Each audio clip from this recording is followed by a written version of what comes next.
Hello friends, welcome to my YouTube channel. आज हम हिंदी व्याकरण में समानुच्चारित शब्द के बारे में जानेंगे कि समानुच्चारित शब्द क्या होते हैं। आइए देखते हैं। हिंदी भाषा में कुछ ऐसे शब्द हैं जिनका उच्चारण लगभग समान होता है। मतलब ऐसे शब्द हैं जिनका उच्चारण यानी कि बोलने में वो क्या होते हैं, बिल्कुल समान होते हैं। जिनमें सूक्ष्म अंतर होता है, जिनमें बिल्कुल छोटा सा, बिल्कुल बारीकी सा अंतर होता है, किंतु इसी अंतर के कारण उनमें अर्थभेद हो जाता है। यानी कि जो छोटा सा अंतर पाया जाता है उसी के कारण क्या होता है, उसके अर्थ में परिवर्तन हो जाता है। इस सूक्ष्म अंतर का ज्ञान होना बहुत आवश्यक है, अन्यथा अर्थ का अनर्थ हो जाता है। यानी कि हमें जो इसमें अंतर पाया जाता है उन अंतरों के बारे में पता होना चाहिए, वरना हम बोलेंगे कुछ और मुंह से निकलेगा कुछ, लिखेंगे कुछ और लिखा जाएगा कुछ। नीचे ऐसे समानुच्चारित शब्द और उनके अर्थ दिए जा रहे हैं, आइए देखते हैं।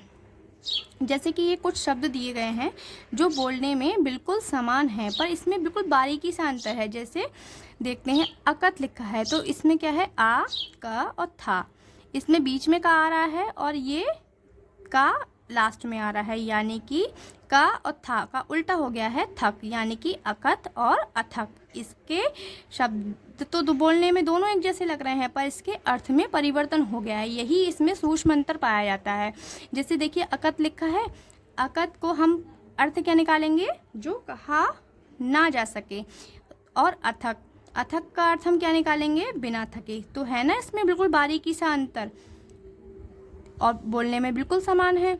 ऐसे ही अज है, अज को हम ब्रह्मा भी कह सकते हैं और अजा इसको बकरी कहते हैं, अली को भौरा कहते हैं, अली को सखी कहते हैं। ऐसे ही ये आचार शब्द है, अचार और आचार दोनों बोलने में बिल्कुल समान लग रहे हैं पर इसमें बिल्कुल बारीकी से अंतर है। इसमें क्या है, अचार यानी कि आ के बाद कोई भी स्वर नहीं लगा है और इसमें आ का डंडा लगा है। ऐसे ही अचार को क्या बोलते हैं, फल, तरकारी आदि का मसाले तेल डालकर बनाया गया चटपटा मिश्रण।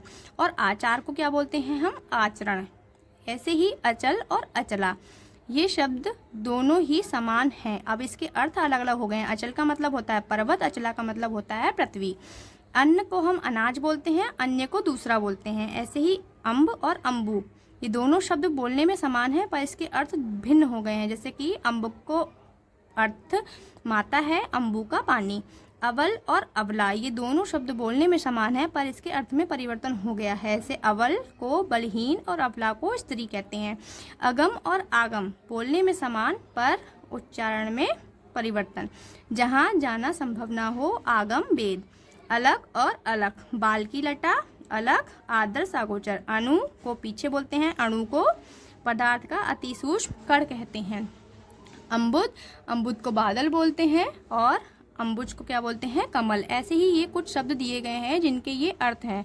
शब्द समान है पर उसके अर्थ परिवर्तन है। शब्दों में बिल्कुल सूक्ष्म अंतर पाया गया है। जैसे कि आमल, इसमें आधा माह है, इसमें पूरा माह है, इसी वजह से इनके अर्थ में परिवर्तन हो गया है। अम्ल, तेजाब या खट्टा रस को अम्ल बोलते हैं और अम्ल को निर्मल बोलते हैं। ऐसे ही अस्त और अस्तु, अस्त को छिपना बोलते हैं, अस्तु को अतैवम बोलते हैं। अतीत को भूतकाल, अतीब को अत्याधिक। अजर को जो कभी बूढ़ा ना हो और अजर को आंगन या ओठ। अनल और अनिल, इसमें केवल देखिए ई की मात्रा लग गई है, दोनों बोलने में समान है। अनल अनिल, तो अनल को आग बोलते हैं, अनिल को वायु बोलते हैं। अंश को कंधा बोलते हैं, अंश को हिस्सा या भाग बोलते हैं। अपेक्षा और उपेक्षा, देखिए दोनों बोलने में एक ही शब्द हैं लेकिन इनके अर्थ में परिवर्तन हो गया। जैसे अपेक्षा को अंश, आशा, तुलना में बोलते हैं, उपेक्षा को तिरस्कार बोलते हैं। आदर्श और आदृष्ट, आदर्श को बोलते हैं जो दिखाई ना दे सके, आदृष्ट को बोलते हैं भाग्य। अग्र को आगे, उग्र को उद्धत। अविलंब को तुरंत बोलते हैं और अवलंब को सहारा बोलते हैं। ऐसे ही अंक और अंग, देखिए बोलने में बिल्कुल समान है लेकिन इनके शब्द में परिवर्तन हो गया है। अंक को गोद, 1 2 3 आदि की संख्या है और अंग को हम हिस्सा बोलते हैं। ऐसे ही अनिष्ट और अनिष्ट, देखिए बोलने में बिल्कुल समान है पर इनके अर्थ में परिवर्तन हो गया है। अनिष्ट को हम अमंगल बोलते हैं, अनिष्ट को हम निष्ठा रहित कहते हैं। अपवाद और अपसाद, अपवाद को हम नियम से परे बोलते हैं, अपसाद को हम दुख बोलते हैं। तो है ना ये समान उच्चारण वाले शब्द पर इनके अर्थ में क्या हो गया है, परिवर्तन हो गया है।